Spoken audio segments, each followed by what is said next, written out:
Welcome to a journey into the mysterious and often untold secrets of ancient Rome. A society steeped in tradition and power, yet filled with shocking facts that will leave you questioning everything you thought you knew. Are you ready to uncover the truth? In this video, we will uncover the surprising and little-known aspects of ancient Roman society.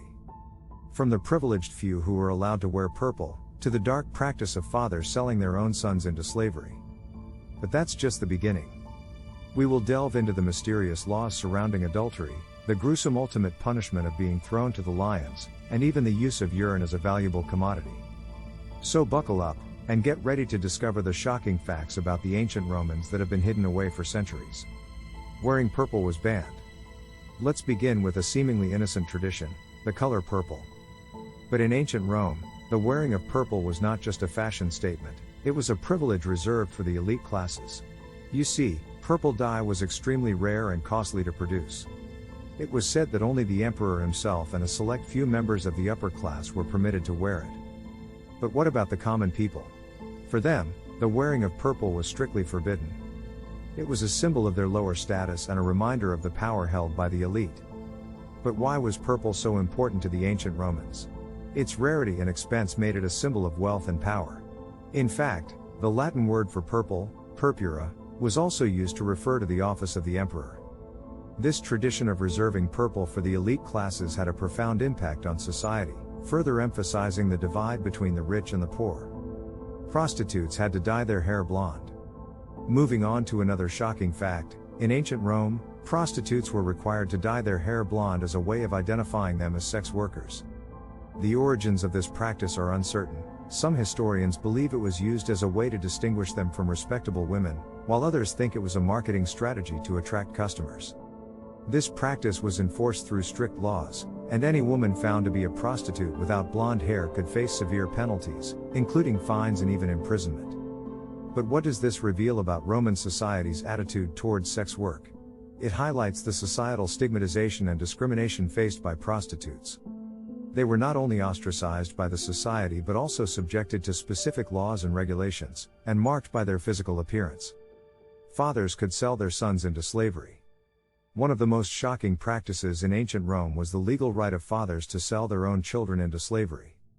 This was a practice that was allowed by Roman law, and it was not uncommon for fathers to sell their children into slavery as a way to pay off debts or gain financial stability.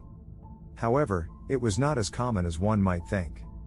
You see, the sale of children into slavery was heavily regulated, and there were strict guidelines in place to prevent the abuse of this practice. Children could only be sold into slavery by their fathers and only if they were deemed to be excess children. This meant that fathers were only allowed to sell a certain number of children and they had to be within a certain age range. Additionally, the sale of children was also subject to the approval of the local magistrates, which made it a difficult and often lengthy process. The impact of this practice on families and society was significant. It not only separated families but also perpetuated the cycle of poverty and slavery. It's worth noting that this practice varied across the Roman Empire. Some cities had different regulations regarding the sale of children into slavery. This legal right of fathers to sell their children into slavery was a dark aspect of ancient Roman society, and it highlights the harsh realities of life for many in the empire. Another shocking fact is that in ancient Rome, fathers had the legal right to kill their own families. This included the power to kill their wives, children, and even their own parents. This right, known as the patria potestas, gave fathers complete control over their families, including the ability to take their lives. This power was rooted in the Roman belief in the absolute authority of the father as the head of the household. But as the Roman Republic gave way to the Roman Empire, this power was gradually restricted. Augustus, the first emperor of Rome, introduced laws that limited the ability of fathers to kill their families. He also established the office of the praetor urbanus, a magistrate who had the authority to intervene in cases of family violence and abuse. These changes had a significant impact on families and society, as they reduced the power of the father and protected the lives of family members. However, it's worth noting that these laws were not always enforced and that domestic violence and abuse were still prevalent in ancient Rome. Rome's ultimate punishment. One of the most well-known and gruesome punishments in ancient Rome was the punishment of being thrown to the lions in the Colosseum. This punishment was reserved for the most heinous crimes, such as treason and murder. The condemned were thrown into the arena, where they were set upon by lions, and the crowd would watch as they fought for survival. The origins of this punishment can be traced back to the Roman Republic, where it was used as a way to entertain the masses and also as a deterrent for criminal behavior. As the Roman Empire expanded, the Colosseum was built and became the most famous arena for this punishment. It was said that the Colosseum could hold up to 50,000 spectators, who would watch the spectacle with a mixture of excitement and horror. The impact of this punishment on society was significant. It not only served as a deterrent for criminal behavior but also reinforced the power of the state and the idea of bread and circuses to pacify the masses. They had confusing rules regarding adultery. In ancient Rome, the laws regarding adultery were complex and varied.